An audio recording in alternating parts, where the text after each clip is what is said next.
प्यारे विद्यार्थियों नमस्कार।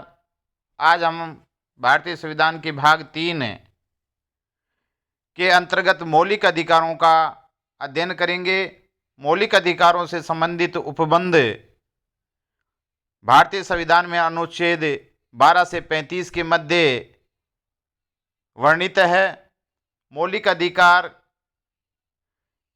व्यक्ति के व्यक्तिगत तथा सामाजिक उत्थान के लिए आवश्यक होते हैं। भारत में मौलिक अधिकारों की प्रकृति या विशेषता इस प्रकार है। ये भारतीय संविधान पर अमेरिकी संविधान का प्रभाव है। दूसरा, मौलिक अधिकार नकारात्मक है क्योंकि ये राज्य की शक्ति को कम करते हैं। तीसरा, मौलिक अधिकार वाद योग्य है, अर्थात इनका हनन होने पर हम सर्वोच्च न्यायालय या उच्च न्यायालय में रिट दायर कर सकते हैं। चौथा, मौलिक अधिकार भारतीयों के साथ साथ विदेशियों को भी प्राप्त है। अनुच्छेद 15, 16, 19, 29 और 30 में वर्णित मौलिक अधिकार भारतीयों को ही प्राप्त है। पांचवी इनकी प्रकृति है।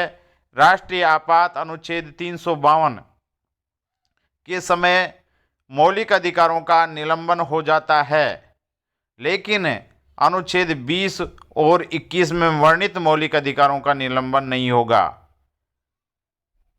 छठी प्रकृति इनकी यह है कि मौलिक अधिकार असीमित नहीं है, इन पर युक्ति युक्त प्रतिबंध लगाया जा सकता है, अर्थात देश हित में या दूसरों के अधिकारों का हनन यदि होता है तो इन पर प्रतिबंध लगाया जा सकता है। सातवां, मौलिक अधिकार स्थायी नहीं है।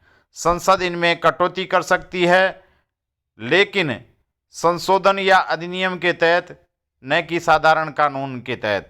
अर्थात मौलिक अधिकारों में यदि कटौती करनी है तो संसद को संविधान संशोधन करना पड़ेगा। जैसा कि हम देखते हैं 44वें संविधान संशोधन अधिनियम 1976 के माध्यम से संपत्ति के अधिकार को मौलिक अधिकारों से हटा दिया गया।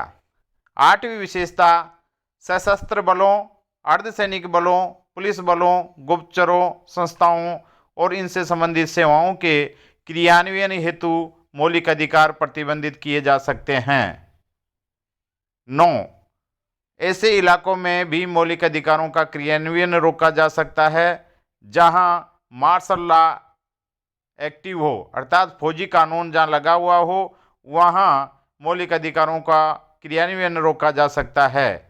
फौजी कानून का मतलब सैन्य शासन से है, जो सामान्य परिस्थितियों में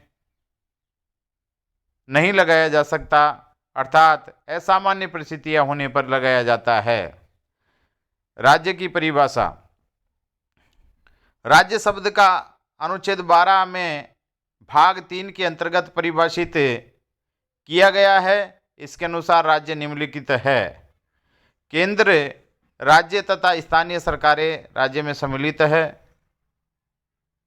गुड़गांव ग्रामीण केस वाद में सर्वोच्च न्यायालय ने कहा कि यदि किसी संस्था में उपयुक्त तीनों सरकारों में से किसी एक की 1% या अधिक भागीदारी है तो उसे राज्य माना जाएगा। अर्थात कोई भी कंपनी, कोई भी व्यापार जिसमें किसी भी सरकार का 1% भी शेयर है तो उसे राज्य माना जाएगा। तीसरा, संवैधानिक या गैर संवैधानिक प्राधिकरण आदि को भी अनुच्छेद 12 के तहत राज्य माना गया है। आज के लिए इतना ही। आगामी क्लास में हम मूल अधिकारों के अध्ययन करेंगे।